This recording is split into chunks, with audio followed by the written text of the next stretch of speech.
Chemical reactions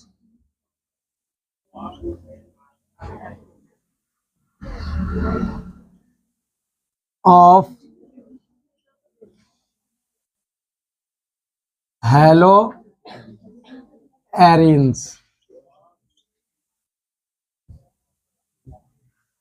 chemical reactions of haloarenes. इससे पहले आपने देखा था हैलो एल्केन्स की, अब किसका देखेंगे? हैलोएरीन्स की। Resonance effect in haloarenes.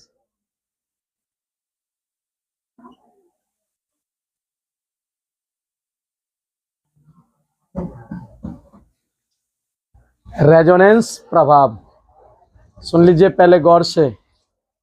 Resonance, इससे पहले आपने हैलो एल्केन्स और हैलोएरीन्स के बारे में जब वहां पे तुलना किए थे तो ये चीज आया था, ये चीज आया था। क्या आया था कि हैलोएरीन्स हैलो एल्केन्स के तुलना में क्या होता है? कम सक्रिय होते हैं। इसका कारण क्या था कि ये क्या बोलते हैं इसको, हैलोएरीन्स अपने आप में स्टेबिलिटी शो करने लगता है। किसके कारण? रेजोनेंस के कारण। और हैलो एल्केन अपने निगेटिव पॉजिटिव पोलराइजेशन के कारण क्या हुआ था? हैलोएरीन्स से ज्यादा सक्रियता शो कर दिया था। ठीक है, चलिए देखते हैं रेजोनेंस इफेक्ट इन हैलोएरीन्स। हैलोएरीन्स में रेजोनेंस इफेक्ट दिखाना है। ठीक है, देखिए क्या कह रहा है आपके पास, क्या है? हैलोएरीन्स।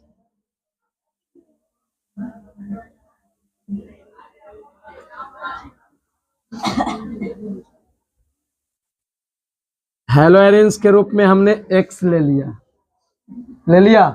फ्लोरीन लीजिए, क्लोरीन लीजिए, ब्रोमीन लीजिए, आयोडीन लीजिए, उससे कोई मतलब नहीं है यहाँ पे। बस हमने क्या लिख दिया? हैलोएरीन्स के रूप में X। अब एक चीज आपको पता है, फिर से रिवाइज करा दे रहे हैं पुराना वाला चीज, हालांकि रिवाइज नहीं, ये हैलोएरीन्स की इफेक्ट को दिखाना ही है, टॉपिक ही है हमारा। ठीक है, हैलोजन के पास कितने इलेक्ट्रॉन? बारहवीं कक्षा में कितने इलेक्ट्रॉन? 7, जिसमें एक इलेक्ट्रॉन क्या किया है? बेंजीन के साथ अटैच है ना। देखिए बाकी 6 इलेक्ट्रॉन फ्री है, तो क्या हो रहा है? ये इलेक्ट्रॉन बॉन्डिंग के लिए निकलेगा। लोन पेयर जो है किसके लिए निकलेगा? बॉन्डिंग के लिए। तो ये बॉन्डिंग इलेक्ट्रॉन कहाँ जाएगा? कार्बन पे चला गया।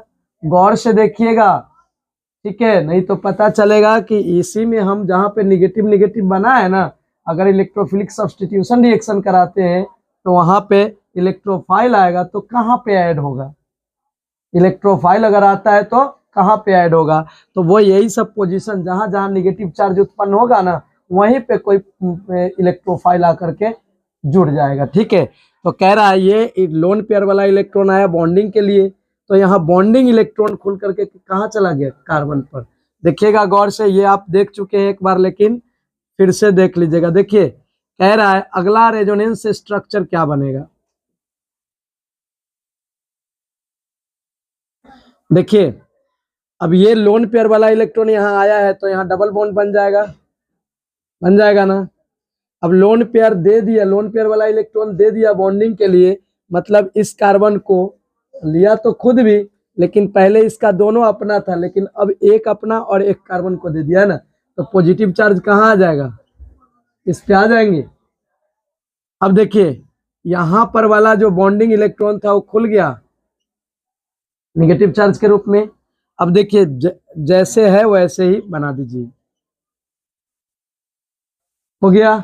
आगे देखिए, ध्यान दे, अगला रेजोनेटिंग स्ट्रक्चर के रूप में कैसे होगा। पहले आप बॉन्डिंग करा लीजिए। देखिए ये आएगा यहाँ पर, तो ये बॉन्डिंग इलेक्ट्रॉन खुल करके कहाँ चला गया? कार्बन पर चला गया। अब देखिए नया रेजोनेटिंग स्ट्रक्चर मेरे पास क्या बन रहा है।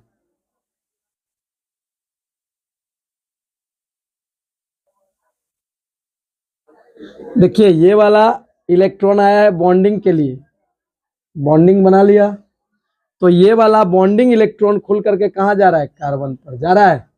फिर जैसे है वैसे बना लीजिए।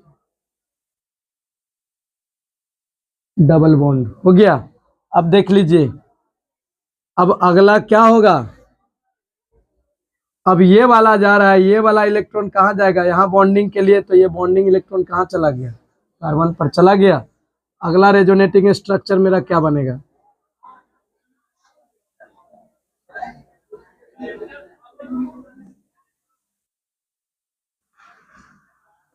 ये डबल बॉन्ड, ये वाला डबल बॉन्ड तो है, अब ये वाला निगेटिव चार्ज बन जाएगा और यहाँ क्या हो जाएगा, X प्लस बन गया। ध्यान दे, ये वाला अब आएगा यहाँ, तो ये अपना इलेक्ट्रॉन फिर खींच लिया, हो गया। चलिए अगला स्ट्रक्चर जो आपके पास बनेगा वो क्या बनेगा,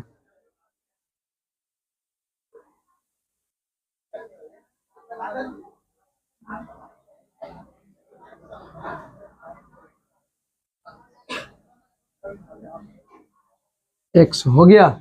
बताइए, पहले जैसा लास्ट वाला हो गया, पहले ही जैसा ना लास्ट वाला है ना। अब देखिए एक चीज ध्यान दीजिए, अब तीनों डिफरेंट है लेकिन पहले जैसा लास्ट वाला है। रेजोनेटिंग स्ट्रक्चर के रूप में आपने क्या दिया था, रेजोनेंस कराने गए तो ये आपका एक होता है, आप तीर का चिन्ह केवल देते हैं तो क्या कहते हैं, ये सर अभिक्रिया की दिशा है कि अभिक्रिया इधर से इधर की ओर हो रही। लेकिन ये कह रहा है कि रेजोनेंस का जो सिंबल है वो कह रहा है कि सर ये अगर इधर से इधर हो सकता है, ऐसा से ऐसा बन सकता है, तो फिर ऐसा से ऐसा बन सकता है, रिटर्न है कि नहीं, इसीलिए दोनों तरफ के सिंबल दिया जाता है। ठीक है, अब कह रहे हैं कि अगर इससे ये बन सकता है, इससे ये बन सकता है, तो इससे ये बन सकता है, फिर अगर इससे ये बना है तो इससे फिर रिटर्न में ये बनेगा, अगर इससे ये बनाया है तो फिर इससे ये बन सकता है। अब एक चीज ध्यान रखिए, अगर इससे बात करें तो इसके जैसा ये है कि नहीं है, तो 1 और 5 ये दोनों सेम है। बाकी आप देख लीजिए 2, 3 एंड 4 ये 3 स्ट्रक्चर ऐसे हैं जो आपको डिफरेंट नजर आ रहा है और तीनों स्ट्रक्चर में आपको अलग अलग निगेटिव चार्ज उत्पन्न होते हुए नजर आया है कि नहीं।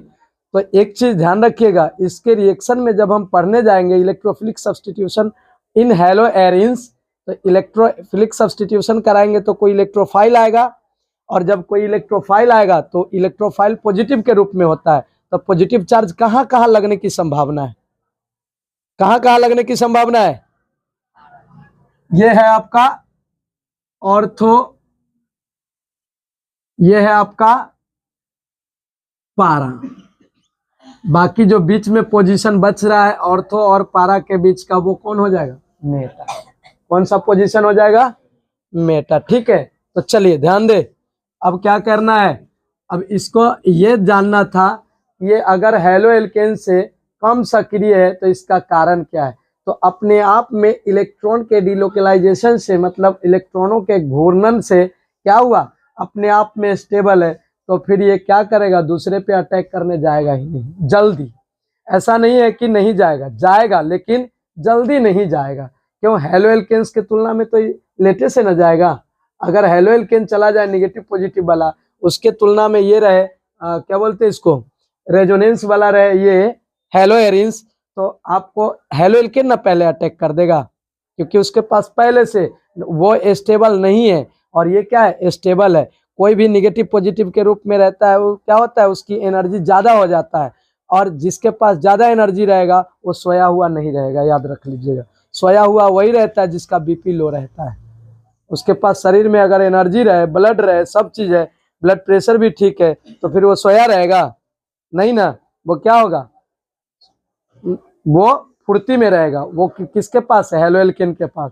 लेकिन इसके पास क्या है, ये अपने आप में थक जाता है, तो फिर आगे किसी पर प्रहार करने ना जाता है, जाता है लेकिन कम जाता है, किसके तुलना में, हैलो एल्केन।